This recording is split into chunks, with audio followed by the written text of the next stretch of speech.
I like to talk about myths from time to time because I think a big part of autism awareness is putting out the information that is true and current. The information is changing all the time, and I think it's really hard for us as a community. I'm a parent, and I know that many of you are out there are parents or teachers or practitioners. It's hard for us to keep up on the information that's coming out.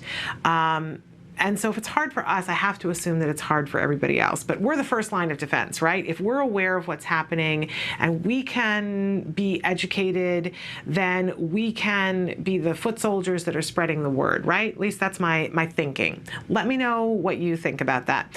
But there are so many myths that are out there about autism and ABA in particular, and it's so frustrating because it feels like you're in an uphill climb constantly.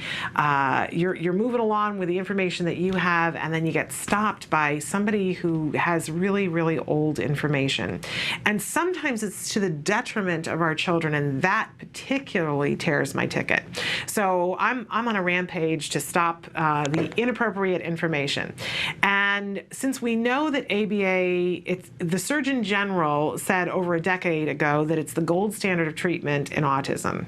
And yet there are so many children in the United States and so many children around the world who still don't have ABA because there are a bunch of people who are sitting around saying, oh, well, there's no effective treatment for autism, so we don't have to fund anything. Well, the truth of the matter is that's old news, and I think that 90% of the people who are saying that lie are people who are comfortable with the fact that they're not having to pay the huge check that will have to be paid to be able to help all of our children. Let's face it, it's going to be expensive, but it's going to be a lot more expensive if we don't help them. So we know that our kids need ABA, and I think that a lot of people in the autism community are 100% clear on that, but there are still many people in our community who are not on that bandwagon, and they have a predisposition to looking at ABA and thinking that it is not something that's positive. And one of the many myths that are out there that still persist with ABA, we saw this in some recent articles that were done in very large newspaper outlets. I'm not even going to say who because I don't want to give them more publicity, that they were saying that ABA is something that potentially involves punishing and corporal punishment, children being hit. That there is a stigma attached to ABA that, children are being hit or having other negative. Okay, this is not just a myth, it's just flat out false. We know that the truth is that ABA works on the principle, and we talk about it here all the time, that in order for any behavior to be maintained, it has to be reinforcing. It has to be rewarding.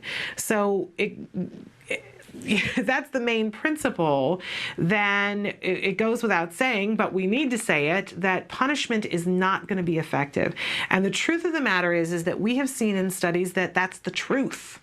Punishment is not effective. I know, I was raised on the punishment system, and I still sometimes jump to the conclusion we must punish. Bad behavior means we must punish, right? Except that science shows over and over and over again that that doesn't work in actually changing behavior. I know. What does that mean for the court systems? What does that mean for hardened criminals? But I'm sorry, that is the scientific evidence. Punishment does not work in changing behavior.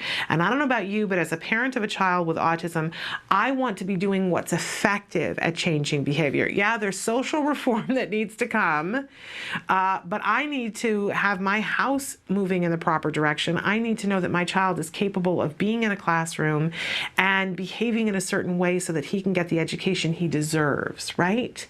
And that's not going to come about with punishment.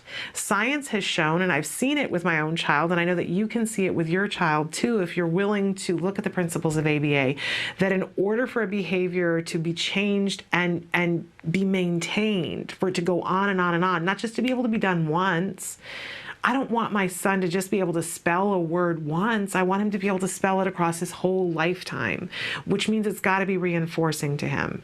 And he has to be able to behave in a way to be able to be in the desk so that he can learn that.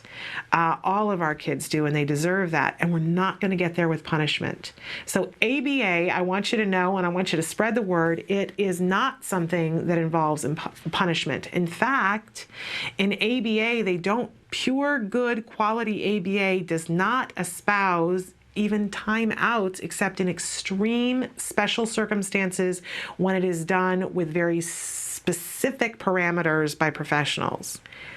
Yeah, not even timeouts, because that is considered a punishment intervention. So the idea that there's corporal punishment, years and years and this is the trouble with myths, that there's always like some small potential kernel of truth.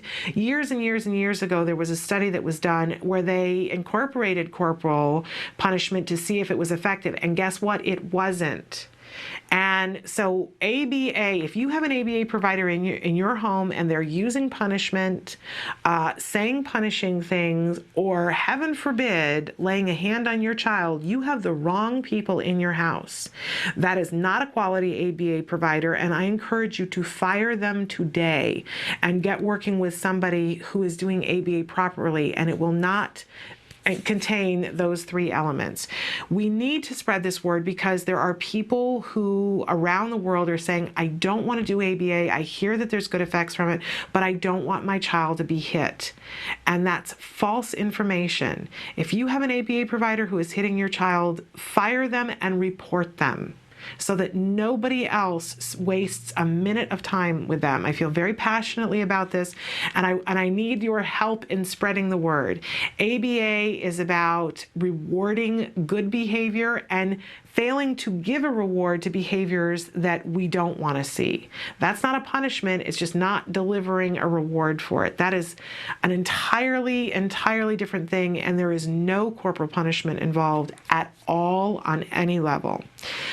If you as a parent believe in spanking, that is your own business, but an ABA provider should not ever come into your home and be instituting any kind of corporal punishment on any level. And if they are, fire them. There are better people out there. If you need one, start with the Center for Autism and Related Disorders. Go to their website, www.centerforautism.com. But there are many quality ABA providers out there, and they should all be telling you the same thing. No corporal punishment of any kind whatsoever, ever. I hope we're 100% clear on that.